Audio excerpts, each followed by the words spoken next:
some great guests here. I think you guys know me and obviously the Prime Minister, but if you guys could introduce yourselves and say a bit about you, and you've both done amazing things, so please don't be shy. Sure thing. So I'm Greg Brockman. I'm the president and co-founder of OpenAI. We started OpenAI out of my apartment in 2015, 2016. So yeah, it's been a really exciting time to just, be able to help not just move this field forward, but try to help steer it in a positive direction. I think that's really foundational to how I think about AI. What got me excited about this field is the fact it's going to be so transformative.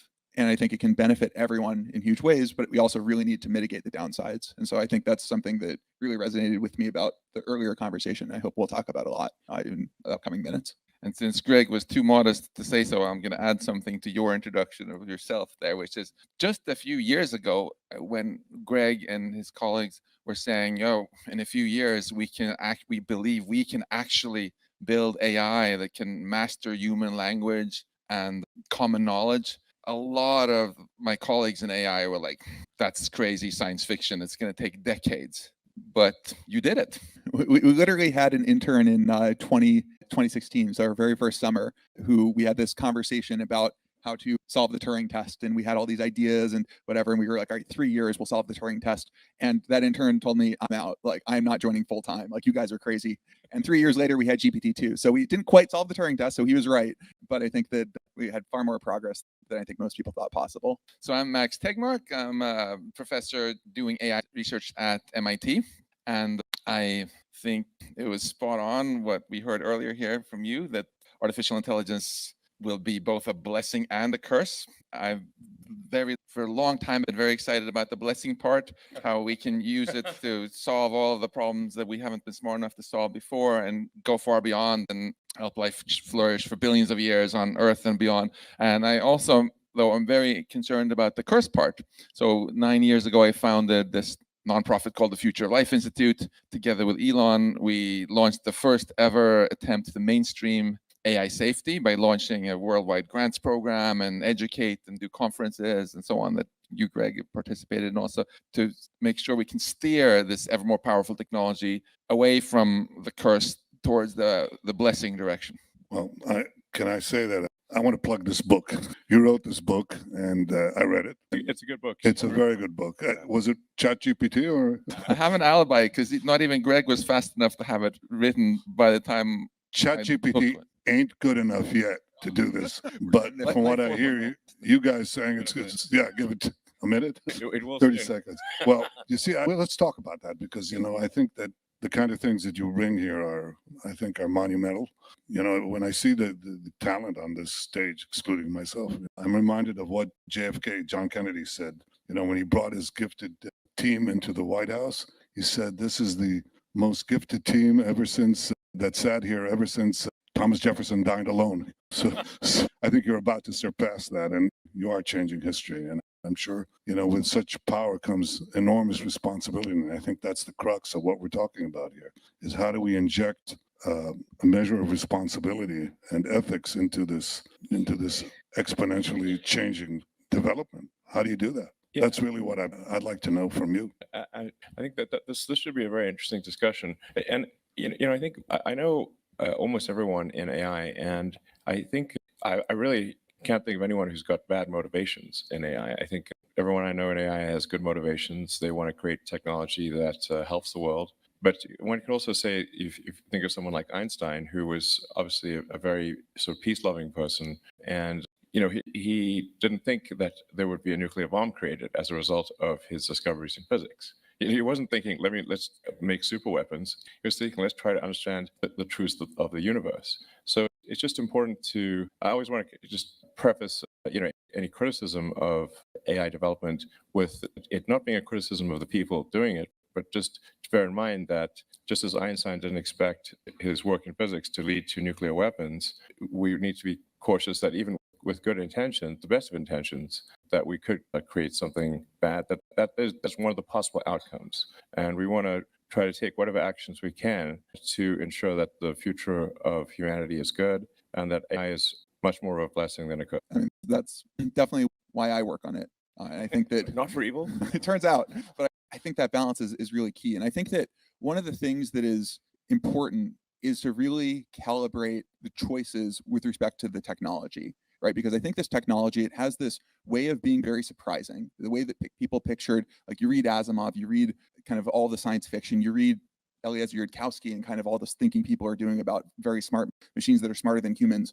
And somehow none of it really predicted GPT-3, right? Somehow the technology that we're building, it's just surprising. It has very different properties. And I think that even from, you think about like chess, people used to think chess would be, we solve that, we solve human intelligence. And it turns out that's the first thing to go. And so I think that what we're really seeing is that we need to be calibrated and see not just what the current systems are doing. And this is one of the reasons we deployed ChatGPT, is it's just really important to not get in our heads and think, oh, this is how it's all going to play out. This is how people are going to misuse it. But you need to actually see that. You need to actually have people spending a lot of time thinking about where this slots in, where it works, where it doesn't, but also to really try to peer ahead. And so we've been putting a lot of effort into capability prediction. One of the things that I think was kind of undersung in our GPT-4 release is that we actually had very good predictions of exactly how good GPT-4 would be before we even trained it. And that's something we could never do with previous models. And I think that this, and doing that at societal scale, like I think that's one answer for how do we actually get this right? Because if you can see around the corner, then you have an answer. And in AI, it's always been the opposite. We've always been taken by surprise. Well, I want to ask you, because there are sort of layers of questions here. The Max's book takes you to the existential question of whether you project basically machine intelligence or human intelligence into the cosmos. Human intelligence turned into machine intelligence, into the cosmos, and so on. That's a big philosophical question. I'd like to think we have about 6 years for that, okay? But the other questions that I'm dealing with as a leader of a country that is blessed with a lot of AI talent, rated about number 2 in talent relative to population size in AI, but I want it to be among the top 3 because it's important to advance the country. But I think also it raises questions that we raised before, but here's another one. Okay, as ChatGPT-4 or ChatGPT-8 comes into being, and you have Hollywood strikes already about screenwriters and directors and actors, okay, what do you think will happen to the job market? I mean, we had this conversation. What do you think will happen? I mean, you can tell me, you can comfort me with all previous revolutions that there were many more jobs created than lost. But do you really believe that now? Yeah, I think it's far from obvious. I think it is a correct question. And I also think that it's important to kind of look at the whole picture of, for sure, there are jobs that are going to go away. What's going to be the balance of marginal job creation? And you can tell the story of, it's going to be very comforting. You look at every previous technology. I do think AI is not like every previous technology, right? That this is, usually we kind of are seeing automation of mechanical parts of creation. And here it's almost this creative aspect of creation. But I think that we want to even go one step further from where we've been, right? And not just say, okay, I could have been an artist and now an AI is a competing artist. But you want AI that can help us come up with ideas and solve problems that we just couldn't before. And so what does that world look like? And, if you're a post-scarcity world where people don't have to work to survive, what set of people, because people identify themselves, your whole identity is around your work. You identify yourself by your job. Yes, exactly. And so what will happen then and what does that look like? And so I don't come with an answer to this question of exactly what the balance will be like. I think there will be fundamental changes in how we even relate to work and to meaning that will happen and may result in a landscape that just looks very different. That the answer to that question is, if you were a hunter-gatherer and someone's like, what's going to happen to our hunter-gatherer job post-agricultural revolution? It's just a weird question, right? It's like the framework changes on you. And so that's not a cop-out, right? I think that it might be the case that actually many more jobs go away than get created, and there's a lot of chaos and turmoil. But I think we got to be ahead of it. And the more that we can predict it, the more that we can have concrete answers. And we have teams that try, right? But I think that we're just getting started and we need help. Well, it'll change our economic models, okay? I'm a clear free market guy. I liberated and I helped liberate the Israeli economy to make it a sort of a technological powerhouse, but that's because of free markets. And free markets means open competition, and it's fine. But you stop at the monopolies and monopolies edge, okay? Well, you do that. I had a conversation with one of your colleagues, Peter Thiel, and he said to me, it's all scale advantages, it's all monopolies. I said, well, yeah, I believe that, but I think we have to stop it at a certain point because we don't want to depress competition, okay? Well, AI is producing, this wall, and you have these trillion-dollar companies that are produced overnight, okay? And they concentrate enormous wealth and power with smaller and smaller number of people, okay? And the question is, what do you do about that monopoly power? What do you do about competition? And if you are going to if you are going to cannibalize a lot more jobs than you create, then we have to change the structure of our economic policies and our political policies to take care of the people who are not going to find jobs, or not going to contribute added value to the economy. We have to make sure that they have a living, a decent one, and they have all the services. We'll probably have the money to do that, but it requires a challenging model, certainly for a free market guy, a free market disciple like me. And that's coming very fast. It's not going to come slowly and we have time to adjust. I like how you challenge the question, what's going to happen? And I like to continue on that theme, because I think if we ask this very passive kind of question, what's going to happen to us? Let's just sit here and eat popcorn and wait for the future to happen. Then we're heading straight for the curse, I think. This is a sort of very passive approach, which I think is just going to, we've done this experiment before when a new species showed up on the planet that was smarter than all the other ones. And what happened was the Neanderthals went extinct. If we just very passively go into this, I think it's very likely humans will go extinct also. I think that's the wrong attitude. Even in economics, and you run a country, you don't just sit back and wait to see what happens and get child labor and the super monopoly of doom. No, you ask yourself, what do you want to happen? And then you put in place institutions, you ban child labor, you put an antitrust. And in this case, I think the analogous question is, how do we make sure that with this ever more powerful tech, it's we who control the AI rather than the other way around, right? So I was honored that you had this book. If this book still hasn't put you to sleep, because this is a technical nerd paper I wrote with my This one's written with technological approach to how we can control machines that are even smarter than us by actually having other AIs formally prove that the AI is safe. And the reason why I'm so excited about the proving part is, the only way you can trust something much smarter than you to still do what you want is if you can prove it. Because no matter how clever it is, it can never do what's provably impossible. And it turns out it's much harder to come up with proofs about math or about what a program is going to do than it is to check that the proof is correct. You can write a 300-line computer program which will check any proof claiming anything about anything else. We can understand that. If we force AI to prove things to ourselves, to us humans, that's going to meet our specifications, then we actually have a way we can control things that are smarter than us. How do you know that the proof is not disputable? That's the beauty of mathematics. You can actually check, even if it's a brilliant proof, right, that I couldn't come up with myself. I can just see, I just plug this into this and this. Yeah, it checks out. And there's a big science in doing this with proving things about programs for cybersecurity, because companies are so fed up with losing millions of dollars by getting hacked all the time because yet another bug was found in secure shell or whatever, that there's been years of investment. And Greg and I had a fun conversation actually just before we went on stage here about how this field of trying to prove that things are safe is still in the Stone Age, in the sort of pre-large language model phase, where it's mostly humans trying to make the proofs. Yeah. I think it's ripe for a revolution where the kind of technology that OpenAI is building can totally turbocharge our ability to prove things about code. And I think there's a bigger picture too, because in my mind, if you think about cybersecurity, it's always a cat and mouse game. You have attackers, you have defenders, each one's leveling up, defeating the other. Is there ever going to be a time when the defenders totally win? Is there going to be a time when the attackers totally win? And I think with AI, that balance can change. And I think that formal verification is an example where maybe you can have defenders just win once and for all. And I think there's a lot of asterisks there.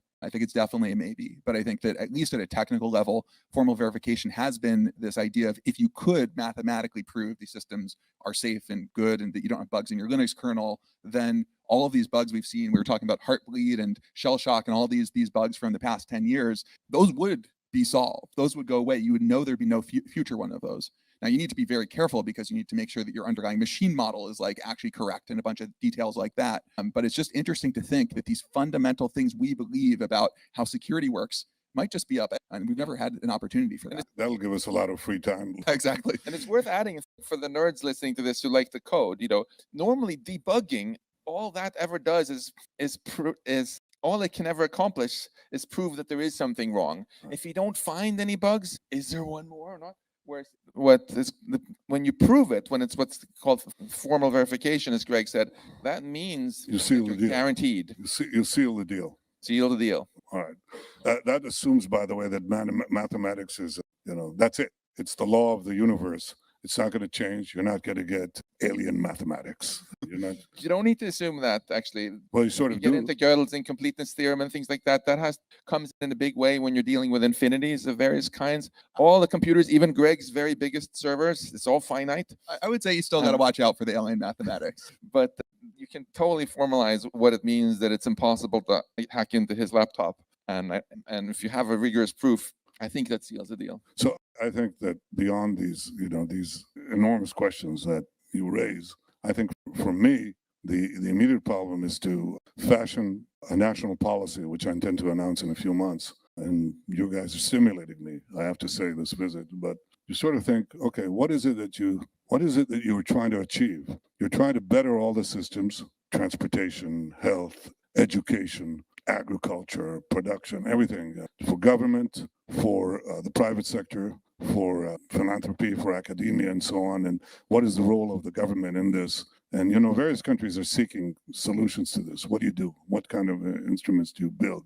I think the larger question is, you still have the monopolization of AI power in small concentrations because of what you said before, Elon. You said basically it's too big, You need the big data, you need the big, the big computational power, you need the talent for creating the algorithms. And that's concentrated in a few countries. We have another task, not only to make sure that we take care of ourselves, but how we have these benefits percolate to, the rest, the scientific and technological have-nots. And I think that's another real issue. But so far, the advances that we've made, at least in Israel, I don't know anything from disc on key. Remember that? Used to have something like that. And I don't know, a drug, the camera pill that goes into your intestine, or any other thing that you have, from ICQ to cherry tomatoes, that benefits everybody. Drip irrigation, okay? In AI, it seems to me that you're going to have a concentration of power that will create a bigger and bigger distance between the haves and the have-nots. And that's another thing that causes tremendous instability in our world. And I don't know if you have an idea of how you overcome that. Well, first of all, I want to say, just on the talent density front, we have a number of Israeli engineers, scientists, managers, and they are top-notch, no question. We have a manager who runs one of our core teams who is ex-special forces, and there's nothing that phases him. So I think there's something about the Israeli way that I think is actually very conducive to this field. And I think that it is really important to counteract this rich get richer phenomenon if it comes at the expense of everyone else, right? I think that there's the world we should shoot for is one where all the boats are rising, and I think that there will be some sort of inequities in the landscape, and I think that's something to address, and that's something that I think that leaders such as yourself, I think, need to be very cognizant about. I think that we've talked about UBI, like OpenAI actually has run, I think, the world's most comprehensive UBI study. It's something people talk about, universal basic income, the idea of just the government just distributes money, right? That's just what it does. If most people are not working, producing, dollars themselves, and there's a world of plenty, is that a mechanism that can work? Maybe it can, maybe it can't. There's a lot of assumptions that would go into a world where it works. It's clearly, I think, also has a lot of downsides to it. But I think that we need to have creative solutions because, again, I think that just like defense versus offense might fundamentally change, economic production and what it takes to actually build even a stable society, I think, is going to fundamentally change.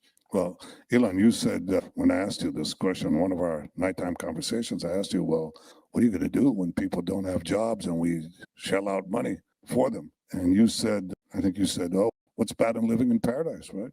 I think you said that. Yeah. I mean, I mean, this is a question of the concept of heaven. Now, in heaven, I don't think you need to work in heaven. I haven't read that anywhere. So They're not laughing. feel free to, if you want. So, the very positive scenario of AI is actually in a lot of ways the description of heaven, in that really nobody would need to work. I wouldn't even call it universal basic income. I'd say it's probably universal high income. I'm describing the best case scenario here. So I'm not saying this is definitely what will occur. There's a range of scenarios from very negative to very positive. The very positive scenario basically sounds like heaven. You can have whatever you want. You don't need to work. You have no obligations. Any illness you have can be cured. And when do we die? well, that's a good question. I think it'll be a choice. I think it probably ends up being somewhat of a choice. So, You want this world? well, I'm not saying, I don't know. There's a sort of a philosophical debate. Is the concept of heaven as it is normally described actually what you want? I mean, do you want to be in a future or world where, in the AI sense, that AI can do everything better than you by far? So because, you have man's search for meaning question type of thing. Good work. And what meaning? If like I said, if the AI can do everything better than you, do we live a life of hedonism? I don't know. It's hard to say. But that is where things are headed in a positive scenario is that there would be no scarcity of goods and services. The robots and computers can make as much of whatever you want for as many people as you want with really no limitation. Any scarcity we have would be artificial, meaning like if you define that a particular artwork done by a human is unique and special, then it's artificial scarcity, but there will be no actual scarcity unless we define it arbitrarily, just define something to be scarce. So I think for a lot of people, that is a good future. I might be personally a bit frustrated because I'm like, well, what am I supposed to do now? You'll think of something. I think that this is a very interesting set of challenges. What would we do if people have no jobs? But I think it's important to remember that we're not automatically going to end up in this situation in the way you're thinking about it now. We could also, I think, very likely end up in a situation where people have no jobs because there are no people anymore, where we literally go extinct. If we had a statement that came out in May, right, that I think Sam Altman and you both signed, right, saying, and Ursula von der Leyen came out with it a couple of days ago, saying we have to take seriously human extinction. And if this sounds like very crazy science fiction, we were joking, but just a few years ago, all your success sounded like science fiction too. And you said that we don't have a lot of time. These are things that could happen relatively soon. And it's very important to me because I want the good future to think about how we steer away from those sort of scenarios. One way in which we could end up in this kind of bad future is pretty obvious. The idea that we can lose control to something more intelligent is not new at all. Alan Turing himself said this in the 50s. That's kind of the natural thing to expect. Yeah. That's what always happened on our planet before. When a new smarter species came in, it took control over the older ones, and then bye-bye Neanderthals, bye-bye mammoths, whatever. More concretely, I think, even though Hollywood is full of scenarios where someone somehow loses control of the AI and it takes over, there are more sneaky ways in which we could end up in this sort of bad state, even more willingly. So, for example, right now, I'm a big fan of the free market too. But it's the fact that if people are competing against other people, they will often cede control voluntarily to machines to get an edge on the other guys. So companies who replace workers with machines outcompete companies who don't. Armies who cede control to machines outcompete armies who don't. Once we have really powerful AI that's better at running companies and countries than humans, then countries that replace their prime ministers by AI might outcompete others. And then we end up in this future where all these things are happening, but it's not our future anymore. And we're like, wait a minute, where did we go wrong here? It was supposed to be for us. But that's the point, Forgive me for borrowing a page from your book, literally a page from your book. I'm confessing, I'm a speciesist. Okay, hard not to. Okay, so I'm for the human species. Okay, we can talk about other evolutions and machine-launched intelligence and so on, but I'm for in the Jewish tradition, there's a saying. How do we translate this?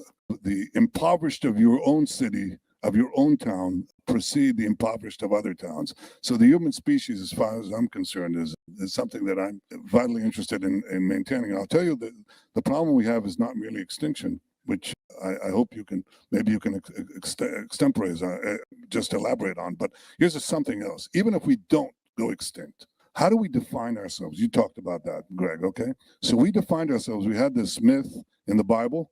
We had heaven, paradise. You can just pick off the trees, pick off the fruit from the trees. You'd have to do nothing. And then the serpent comes and messes things up. And then we're condemned to toil for our labors. Life is a struggle. It's defined as a struggle. It's defined all the time as a struggle where you're competing with the forces of nature or with other human beings or with animals, and you constantly better your position. This is how the human race has defined itself. And our self-definition is based on that, both as individuals, as nations, as humanity as a whole. Now that could be challenged, and it is challenged. So it's both our self-definition throughout human history and evolution that is being challenged, and also the question of our continued existence, which, you can please explain why you think we're in danger of extinction. Well, I was going to say, I think this whole arc in my mind is all about paradigm shift, right? And I think that even the question of what would that heaven post AGI positive future look like? I think even that is hard for us to imagine what the true upside could be, because it's not just material abundance. It's not just we all get nice cars or something, hopefully all Teslas, but also that everyone gets a great education, right? Everyone has that story of that one teacher that they had who paid attention to them and inspired them on a specific subject. Imagine if you had that teacher for anything you wanted constantly, and just how much better people would we be, how much better would we relate to others. Like, that is just one example of the kinds of upsides that are possible. And I think the question of, well, what does it mean to be a human? If you back to how do you predict what's going to come next? Actually, the thinker who I think had the best foresight about how the AI revolution was going to play out is actually Ray Kurzweil. I agree. Yeah, and his book Singularity is Near gets like a lot of shit. I think that people kind of assume it's going to be this almost like just sort of religious text, but instead it's a very dry analytical text. And he just looks at the compute curves and he says, this is the fundamental unlocker of intelligence. Everyone thought that was crazy, and now it's basically true. It's basically common wisdom. And part of what he says is, look, what's going to happen is in 2030s, first of all, he says AGI 2029. Yeah, I keep telling people, it seems to be almost exactly right. It's spooky. It's spooky. 2030s is when the merge happens. So we've got Neuralink coming, and maybe other systems like that. And what does it mean once you actually are kind of merging with an intelligence? Well, Neuralink is necessarily moves slower than AI, because whenever you put a device in a human, you have to be incredibly careful. So I think it's not clear to me that the Neuralink will be ready before AGI. I think AGI is probably going to happen first. But, we'll have the sort of AGI singularity. Sometimes digital superintelligence is called like a singularity, like a black hole, because just like with a black hole, it's difficult to predict what happens after you pass the event horizon of a black hole.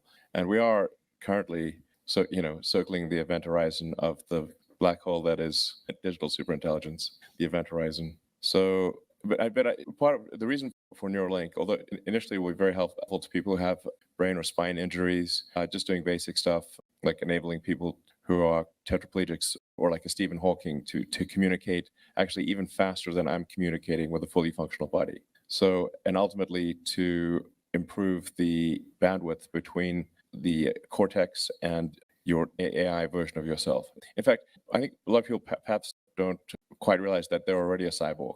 So you've got your limbic system, your sort of basic drives, your cortex, which is the thinking and planning, and then you have a tertiary layer, which is your computers, your devices, your phones, laptops, all the servers that exist, the applications. And in fact, I think probably a lot of people have found that if you leave your cell phone behind, Take it away. Yeah. if you get Get your cell, panicky. yeah, if you forget your cell phone, it's like missing limb syndrome. You've like where'd that thing go? Losing your cell phone is like missing limb syndrome. So because your cell phone is an extension of yourself. The limitation is bandwidth. So the rate at which you can input, or I should say output information into your phone or computer is very slow. So with a phone, it's really just the speed of your thumb movements. And with, best case scenario, you're a speed typist on a keyboard. But even that data rate is very slow. We're talking about tens, maybe hundreds of bits per second, whereas a computer can communicate in trillions of bits per second. So and this is admittedly somewhat of a Hail Mary shot or whatever, long shot, is that if you can improve the bandwidth between your cortex and your digital tertiary self, then you can achieve better cohesion between what humans want and what AI does. At least that's one theory. I'm not saying this is a sure thing. It's just one potential iron in the fire. If ultimately, hundreds of millions or billions of people get a high bandwidth interface to their digital tertiary self, their AI self effectively, then that seems like that probably leads to a better future for humanity. So I'm getting somewhat esoteric, but hopefully some of this is making sense. And like I said, it's a long shot. But what I find interesting is that I've not found any human who wishes to delete either their cortex or their limbic system. I suspect nobody in this room wants to do that. So we're all quite sorry? Or their cell phone. Well, no, I've met people who don't use a cell phone. It's rare. Okay. Well, I confess, for years I avoided this, and I avoided it. I didn't even have, not only did I not have a cell phone within my immediate radius, I didn't have a television set. My phones were 35-year-old phones because I was Prime Minister of Israel, and I knew what this means. Okay. I mean, maybe your audience doesn't know, but we knew. Now, having spent some time in the opposition, I lapsed into the use of the cell phone, and I find it very hard to dissociate from it for the reasons that you said. It's become an extension of, a repository of memory, the ability to get information very fast, which you say correctly is very slow, but compared to what it was before. Yes, Alan? Remember, you had research assistants, they have to go to libraries, things like that. Where's that? That's gone. But this will be seen as very vastly primitive compared to what you're talking about. Yeah, I'll just add something to that and go to Max. But I mean, it's sort of a funny thing. Like if you assume like a best case AI scenario, imagine if you're the AI and you're trying to you just want the human to tell you what it wants. Just please spit it out. But it's speaking so slowly like a tree. Okay, like trees communicate. Okay, if you watch a tree, like a sped up version of a tree growing, it's actually communicating. It's communicating with the soil. It's trying to find the sunlight. It's reacting to other trees and that kind of thing very slowly. But from a tree standpoint, it's not that slow. So what I'm saying is, we don't want to be a tree. That's the idea behind a high bandwidth neural interface. Is even when the AI desperately wants to do good things for us, that we can actually communicate several orders of magnitude faster than we currently can. I love that you mentioned the trees there, because if anyone is still struggling to understand why it's so likely that we could get wiped out by AI, to a super intelligent AI, we are like trees. They are as much faster than us in their thinking than we are to trees. So if some trees in the rainforest are a little bit worried that some humans are going to come chop them down, and they're like, oh, don't worry, we're so smart, we'll stop those humans. Yeah, good luck with that, right? I love how you went philosophical here and talked about what it means to be human, and I wanted to follow up on that. But before that, maybe just continue that. Okay, so how you're assuming that the danger of human extinction is that you have super intelligent machines that outpace humans by orders and orders of magnitude, who will not necessarily value the continued human existence as we know it, and basically program us out. That's basically what you're saying. So if we were to be so dumb as to create the entities that are much more powerful than us that don't share our goals, yeah, that's a really bad idea. I mean, in Israel, I think you understand really well that if you have a bunch of other beings who are intelligent and don't share your values, it can go really badly, right? And let's not make that mistake by giving too much power to machines don't share our values. But of course, we can tackle that in various ways. So coming back to what can we concretely do? I just want to say one thing about the philosophical point about being human. Just for myself, one of the things that I really cherish the most about being human is the agency, that I can actually make choices and make a difference. And one of the most beautiful things about what you are all doing with technology is giving us more agency. Back in the Middle Ages, when we had a life expectancy of freaking 30 years and knowing that we might starve to death next year because of the weather, it's so much more inspiring now that we're becoming more the captain of our own ship with technology, able to actually have more agency as a species. So I say, let's use that agency to create a wonderful future, not throw it away. And 3 things I wanted to just suggest for concrete action items we can do here. I'll say a little more about each of them. One has to do with pausing risky stuff. One has to do with controlling the machines. And one has to do with inspiration for the future. So for the controlling, we already talked quite a lot about the importance of staying in control over these machines. So I don't need to dwell on it anymore. But I think it's saying things like, oh, what is going to happen to us? Bring out the popcorn. That's too passive for me. Let's celebrate our agency and ask ourselves not what we think will happen, but what we want to happen. And clearly, we want to control these machines. We're building them. Second thing, so I agree with Greg on many things, and I greatly respect your work. One thing where we have a friendly disagreement is, I signed this pause letter saying I think we should pause the riskiest things, and you don't. I think that it would be a good strategy for us to emulate what biotech does and just have clear safety standards. If you want to release a new drug, you can't just sell it in the supermarket. You have to do a clinical trial, persuade some experts somehow that this is safe. And I would like to see, for really high stakes, very powerful systems, some sort of system like this with standards, and then the companies it's on them to, prove that they're safe before they get released. Who does the standards? Who makes the standards? Well, and we've solved this. It's been solved in Israel. It's been solved in the U.S. for biotech. Not for biotech, but here, do you want it regulators or do you want it legislatures? I mean, it's not the only choice, but it's a pretty clear dichotomy. I don't think we need to reinvent this wheel. The people who decide whether a drug gets approved in Israel is not people in parliament or in the Knesset, right? It's Israeli scientists. Right. But the government is involved in approving them. Exactly. We Right. can emulate that. And Elon can tell us all about how we do with cars. I don't want to dwell on it. I just think this is not rocket science. We can put these standards in place, and then we can continue doing all sorts of wonderful stuff with AI tech. Some stuff will wait a little longer for, but it'll be worth the wait because it'll be safe. The last thing I just wanted to say is I think for us to really seize this agency and work together, not just between companies, but also across borders, we really need a shared positive vision. And this is something I really appreciate so much about you, Elon. I have the guts more than most to talk about like really audacious, positive visions for the future. What is it that makes people collaborate and put little squabbles aside? It's always a shared positive vision where people realize that if we collaborate, we'll all be better off.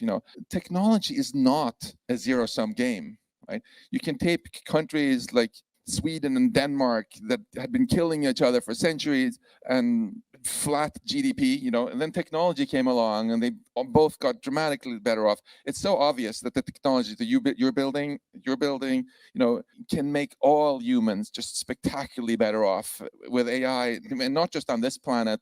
I like the list before we started you had there about how it can revolutionize healthcare and so many other things. And I would add to that, why limit ourselves to this planet when there's this beautiful universe where life can flourish for billions of years? If the more we can just appreciate how huge the upside is, if we do this right, the more incentive we will have to actually be a little patient where we need to be a little bit patient, make everything safe, and therefore get this wonderful future.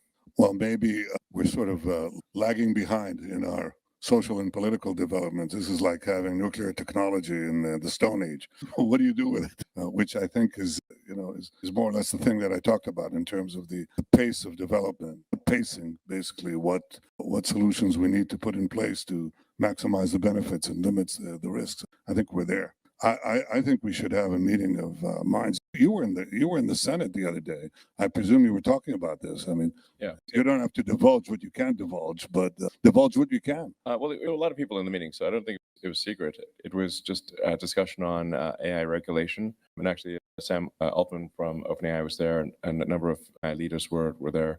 And I think generally it would be a good idea to have some kind of AI regulatory agency. And you start off with a team that gathers insight to get maximum understanding. Then you have some proposed rulemaking, and then eventually you have regulations that are put in place. And this is something we have for everything that is a potential danger to the public. So if it is, Food and Drugs, we have Food and Drug Administration, we've got aircraft with the FAA and rockets.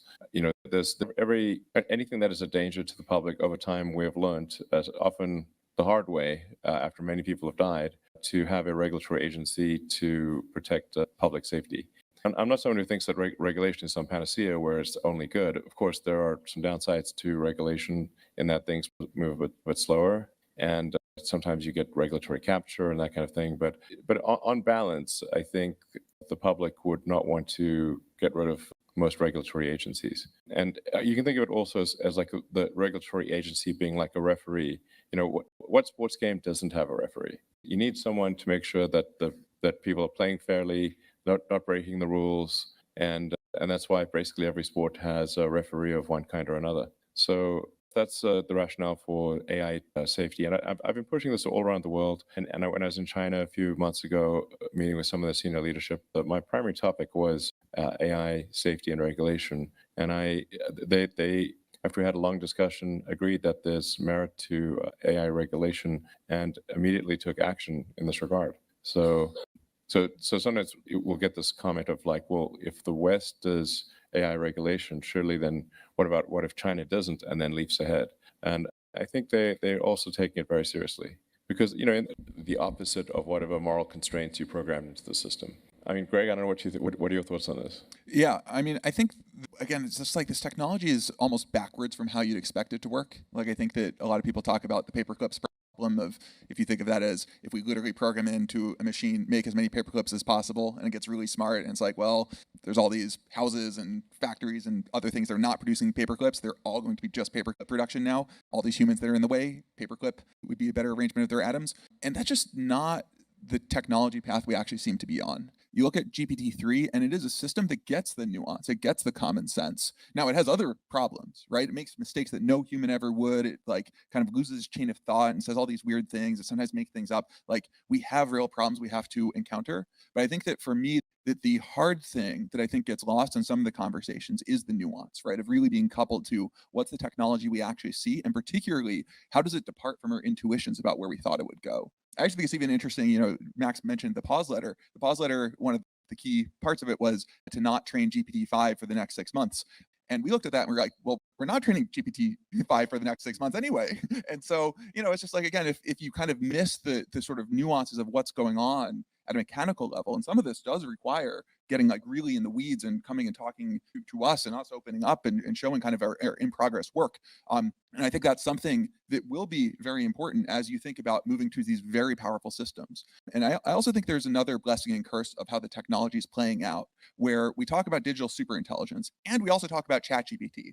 These are very different things, but somehow there's going to be a smooth continuum between them. Mhm. And so I think that the blessing is that we see a little bit into the future. We have a little taste of a system that, I talked about a personalized tutor for everyone. You kind of have it. Now, it's not a perfect tutor. It's got a lot of problems, but like, you can go use ChatGPT for free to ask it about anything, and it'll give you something sometimes actually pretty insightful. Well, Fair enough. I'll withdraw the 7.5, but you'll get there. You'll get to a 10. We will definitely. That's right. And I think it's great for people to see it while we can still laugh about it, right? And I think that when it starts coming up with new ideas, you type in some problem you're having at home trying to figure out how to do something, and it just comes back with, oh, you should say this to this person, and you should do that. You should, here's how you should rearrange your schedule. And it's just like great ideas. Like, that's going to feel so different. And then one day when we're actually having a system that can actually just autonomously go off and do a bunch of research and say, here's this crazy chemical formula, like, please mix them together in these ways. You want to make sure that thing is trustworthy, right? Before you start mixing those chemicals.